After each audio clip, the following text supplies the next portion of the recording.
All right, guys. So we had some technical difficulties on this. This is part 2, we'll say, I guess. So we're talking about why we're having, issues where people are coming in from, you look at traveling here to Las Vegas, people that are coming here and settling here in Las Vegas. Mm-hmm. But you talked about the border and why are these things happening? We talked about ghost guns. We talked about a lot of things that's going on. Why is the border having such an issue right now, would you say? Well, they feel like they've been invited to come, right? Which is never, it's never a good thing when you have such a huge influx because the crime that comes with it.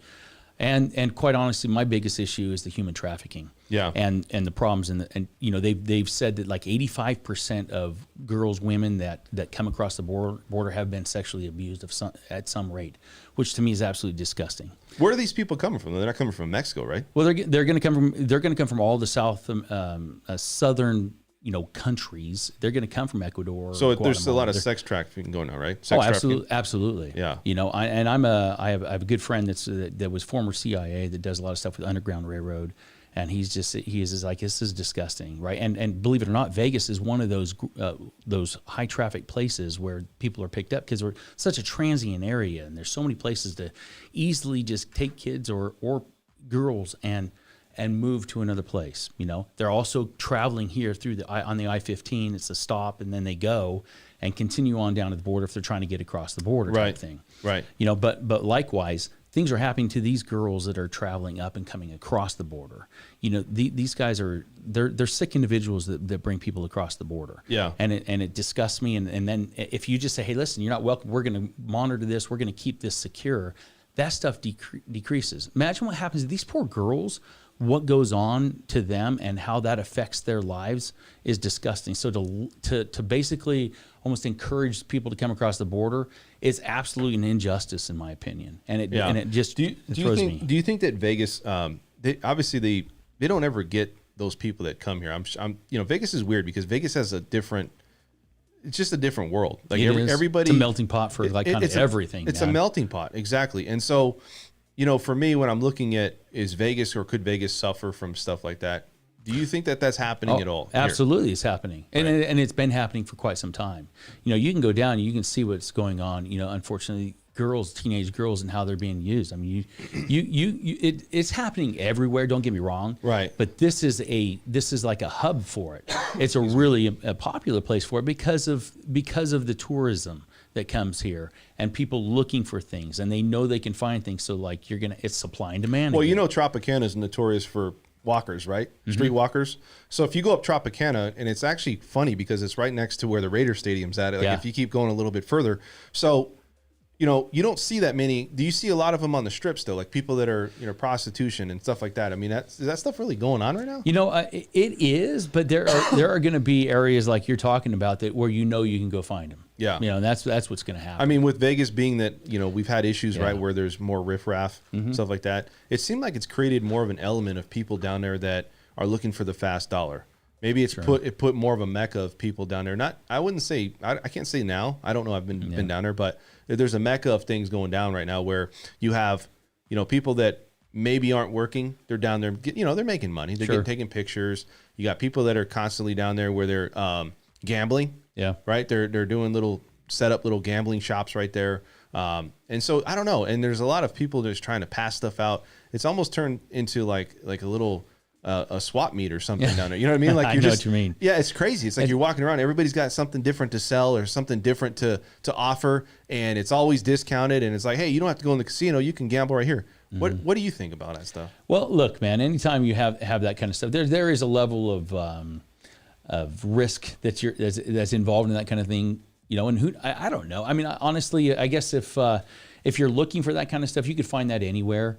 But you don't want to have that on the strip because you want to have this view of the strip of being safe. That's why people are willing to come here and do that kind of thing. So we really need to clean it up, and it's hard to do when sometimes people's hands are tied, whether it's the police or if it's just the hotels or whatever the case may be. Their hands are tied a little bit in what they can and can't do and regulate. So Vegas is booming. So I'm going to say, we got gambling going on. We got a lot of tourism going on now. Mm-hmm. Casinos are opening up, and I wanted to show that real quick.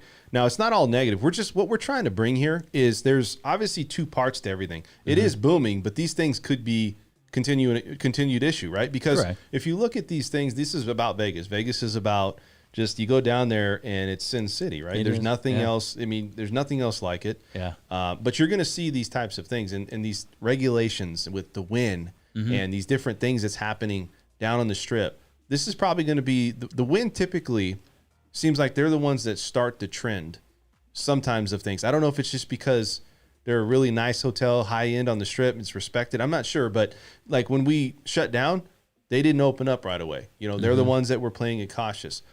So, you know, the win, it seems like there's a lot of news and a lot of just things going on here. They pay attention to what the wind does. And it's almost like that, for whatever the wind does, everybody's going to start to go that direction. Do you see other casinos going in that right direction? now, actually, Caesars Entertainment isn't doing that kind of thing. So with the vaccine. You're right, with the vaccine. So, and I don't know why. I wonder what the deal is with that. And there's something behind the scenes that honestly I haven't been able to figure out because it's so brand new. Like literally I heard this and I was like, what is going on? Why would they do this? Yeah. And why wouldn't these bigger organizations do this? But personally, I think it's a legal issue, and I don't think they're willing to open themselves up to the legal problems that could happen, especially at Caesars Entertainment, an MGM Grand, that kind of stuff. I don't think they want to go down that road because it could cause a problem. Right.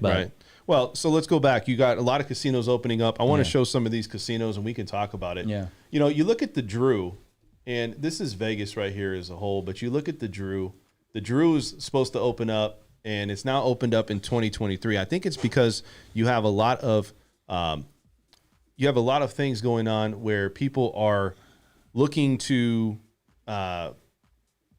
get new. I guess there's new investors or new owners, right? So that's one thing. The other thing too is that you look at the Resorts World, that's opened up. It's 2021 that they said that's going to open up. You look at let's see what else. Yeah, is on here. the Version, which is the redone Hard Rock, right? Redone Hard Rock. And it's gorgeous in there, I've heard too. Yeah, by the way. the Sahara is going to open up. Yeah. You know, you look at the Waldorf. You know, Park MGM. I mean, all these casinos, we're starting to see the link. They're putting money back into these casinos, and there was a lot of people that were thinking that Vegas is never going to recover. Right. Did you hear anything about like that? Well, yeah, I think we all kind of heard something like, "Hey, Vegas can't recover from this." We all kind of have a little bit of short-term memory. Yeah. And everybody was like, yeah, there's still Vegas. Everybody wants to go to Vegas. So once things go away with everything going on, people are going to want to go. They're going to be like, okay, we can go back to Vegas. And these places being up, in a way, if they were smart, when it was shut down, they could have renovated a ton of stuff. They could have made things new, almost like the Virgin itself was the perfect timing. Do you think that's a big difference though than the Hard Rock? Have you been in there recently? I haven't been in there. No, I haven't seen it being redone, but I've heard it's really nice. Really there, nice. I guess. What about like downtown? You heard some of these casinos, the Circla, things like that. Yeah, they're all nice, but it's still downtown. It's not part of the Strip, and so it's tough to get people because most people want to stay on the Strip.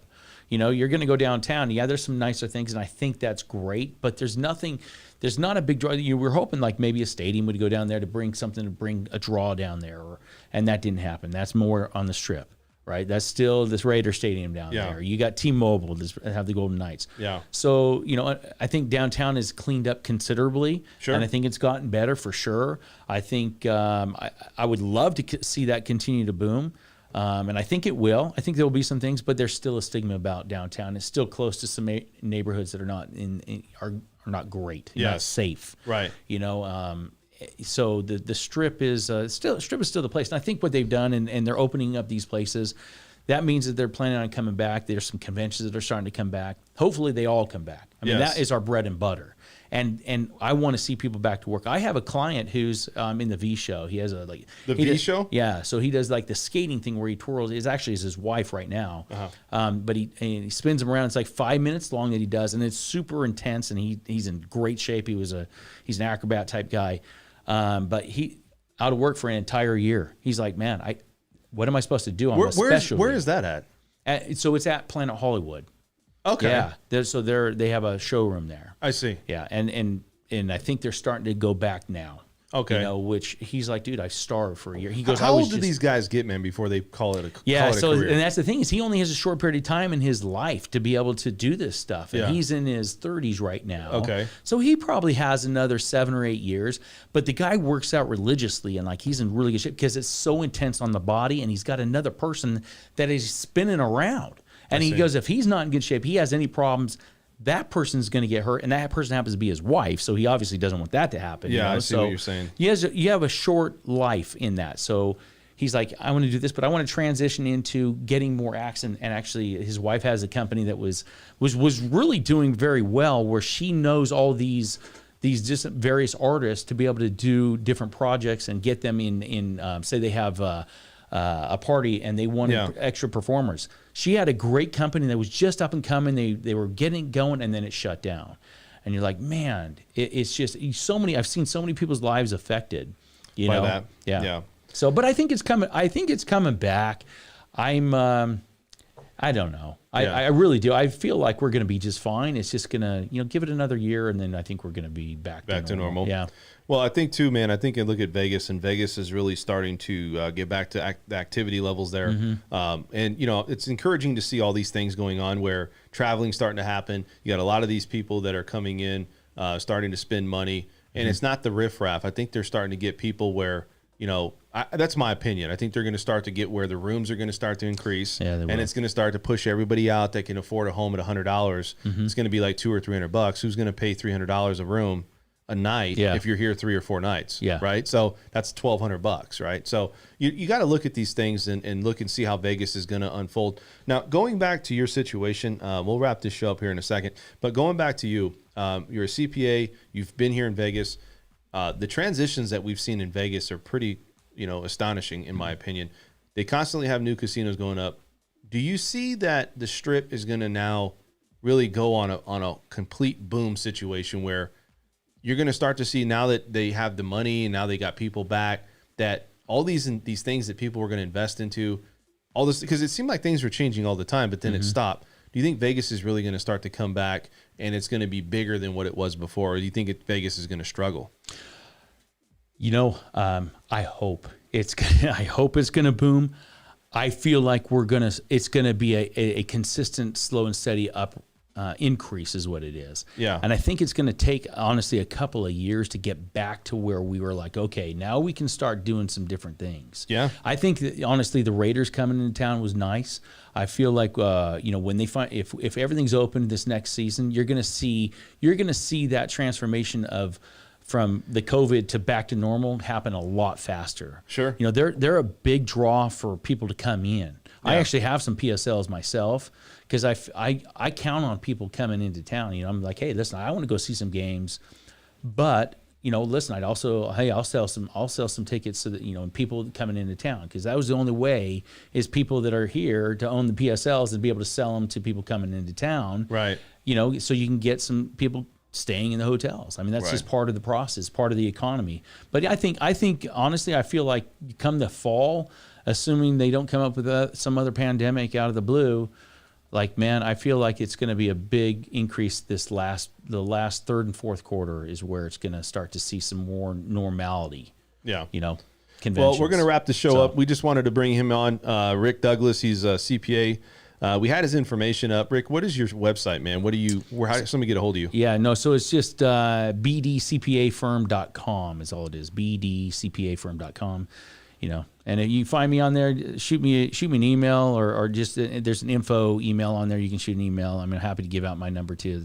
I'm just happy to talk to whoever, and I love small business. I love people that are just starting out with business. Honestly, real quick, I was going to say there's a lot of people that lost their job and they wanted to start their own business. That's where I love to talk to people. I'm like, hey, I will babysit you through that process to get your business going, because I want to see you succeed. Your success is my success. Right. So, I mean, that's a big thing. Plus, I'd love to help people make sure they can qualify for homes, and that's a big part of what I do too. That helps for what you do. Yeah, exactly. So anyway. No, man, I appreciate you coming on. And then if you have any questions about anything, if you have anything going on, give me a call too. I mean, the thing is like this. You and I, we've now developed a pretty good relationship, I think. And we'll have you back on. And if anybody out there wants to get a hold of him, I'll have his information in the contact information below. If you guys have any comments about CPA or anything going on in Las Vegas, you can definitely give us a comment in the section below. And you guys have a great rest of your weekend. Thank you for watching an episode of the French Workbench podcast. If you want to tune into past episodes, please subscribe to my channel now. Also, if you want to look at our audio only options, we do have iTunes and SoundCloud.